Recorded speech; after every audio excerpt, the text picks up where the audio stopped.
ABC, easy as 1, 2, 3. All simple as flow, bring me. ABC, 1, 2, 3, baby, you and me, girl. Easy as 1, 2, 3.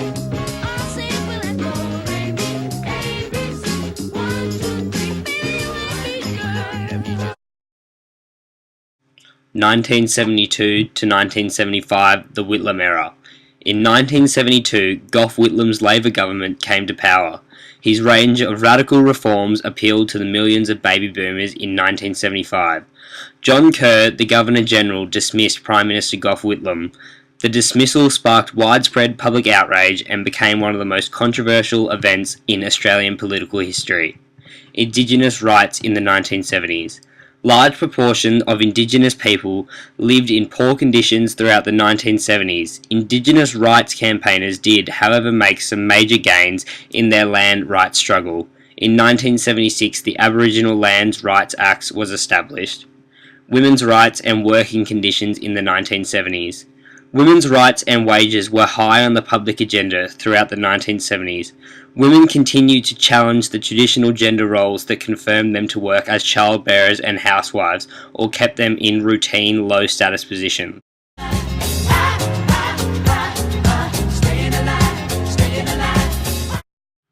The Gar Affair. Whitlam offered the post of ambassador to Ireland to a non-government senator from Queensland, Vince Gare, in the hope that this would improve Labor's chance of gaining a majority in the Senate at the forthcoming general election. Australian Constitutional Crisis, 1975. The removal of the Prime Minister Gough Whitlam of the Australian Labor Party by Governor-General Sir John Kerr, who then appointed the leader of the opposition, Malcolm Fraser, as caretaker Prime Minister.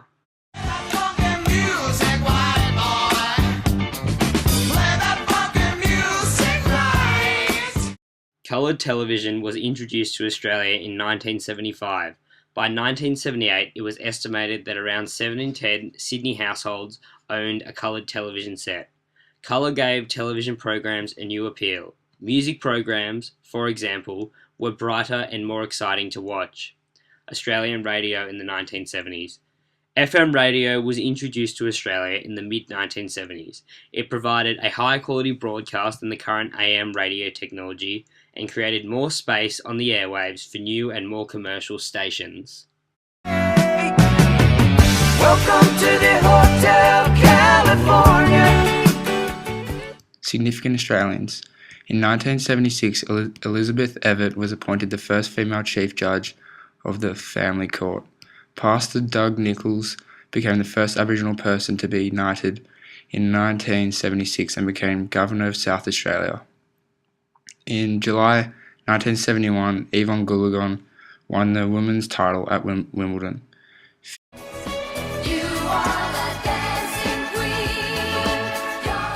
Australia cinema in the 1970s. Australian films had struggled to reach the screen throughout the 1950s and 60s. The social upheaval of the late 1960s had promoted many Australians to re-examine their national culture and embark on this search for a unique Australian identity. Starved of local stories, however, many people feared that Australians' cultural identity was at risk. This soon changed in the 70s when movies began to become more significant and reached out to society. Australian music in the 1970s. In the early 1970s, it was generally considered overly ambitious for any Australian musicians or bands to aim for international success. Instead, Australian acts were expected to concentrate on conquering the domestic market before going international. By the end of the decade, however, several Australian acts had broken into the international market. Let it be, whisper words of wisdom, let it be. Men's fashion in the 70s. Men's fashion became more bold and daring throughout the 70s. The hippie influence of the late 60s crossed over into the fashion of both sexes. For men, this meant wide, colourful ties and bright, fitted shirts with big collars. Disco fashion in the 70s. Popular American disco artists included the Jackson 5 and Donna Summer. The disco-themed films like Saturday Night Fever in 1977 also helped popularize disco culture. The popular disco music genre spawned in its own fashion craze in the mid-70s. Young people gathered in nightclubs dressed in new disco clothing. Sport in the 70s. Australia achieved several outstanding sporting results throughout the 70s in some areas. However, the national struggled to retain the sporting supremacy it had enjoyed over previous decades. Australia's sports systems was conquered by some of the amateur and outdated in comparison to sophisticated sporting regimes of Europe and America. This sparked strong debate on how some Australian should go in the future.